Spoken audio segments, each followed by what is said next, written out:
1/26 blood test చేయించుకున్నాను. Fasting, పేరెంట్లు, HbA1c. అప్పుడు నా రిపోర్ట్స్ 126 ఉండేది ఫాస్టింగ్ లో. తర్వాత పోస్ట్ పేరెంటల్ లో 185 ఉండేది. అప్పుడు నాకు ఈ షుగర్ లెవెల్స్ పెరిగితే హెడ్ఏక్ వచ్చేసింది. అయితే నేను కొద్దిగా కంగారు పడేవాడిని, అసలు ఏంటి హెడ్ఏక్ ఎందుకు వస్తుంది అని. సరే ఇది వాడదాం చూద్దాం అని ఇలా కంటిన్యూ చేశాను. చేసిన తర్వాత మీ సెమినార్ కి అటెండ్ అయ్యాక నేను ఆల్రెడీ ఒక ప్యాకేజ్ తీసుకున్నాను. దాన్ని అలాగా 2వ బాటిల్ కంప్లీట్ అయ్యేటప్పుడు మళ్ళీ నేను 3/1/26 ఫస్ట్ టెస్ట్ చేసుకున్నాను. ఇవి వాడాక మళ్ళీ చూపించగలరా కెమెరాకి? మీరు మాత్రం కనబడుతున్నారు. ఓకే, కొంచెం ఓపిక కనిపిస్తుంది సార్? కనబడట్లేదు కొద్దిగా, అంటే స్పష్టంగా లేదు. వాట్సాప్ లో పెట్టండి. ఓకే, పర్లేదు, చెప్పండి సార్. రమణ గారి పేరు ఉన్నాయి. ఓకే, అయితే HbA1c ఏముంది 7.2 ఉండేది.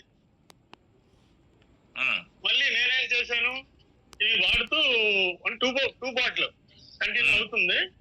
9/2/26 ఫస్ట్ అంతా 3/1/26 మళ్ళీ 9/2/26 చేసేసరికి ఫాస్టింగ్ లో 83 వచ్చింది. మళ్ళీ పోస్ట్ పేరెంటల్ లో 129 వచ్చింది.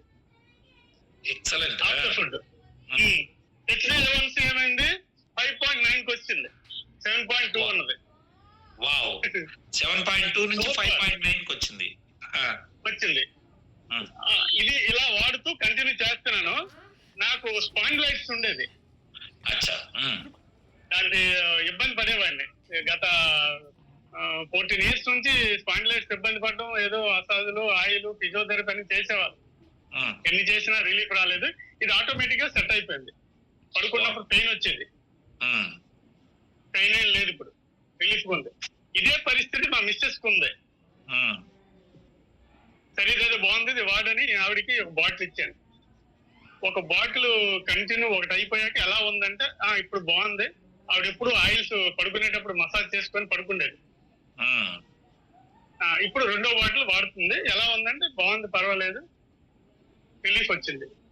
Very good. నెక్స్ట్ నేను ఎలా ఇంకా ఐడీలు వేయడం, ఈ ఆర్డర్ రావడం, మొత్తం మా మిస్సెస్ పేరున ఒక ఐడి, మా అబ్బాయి పేరున ఒక ఐడి, మా పాప పేరున ఒక ఐడి వేసి ఈ స్టాకు ఈ పేషెంట్స్ కి, అదే స్టాక్ పేషెంట్స్ కి ఇచ్చేవాడిని.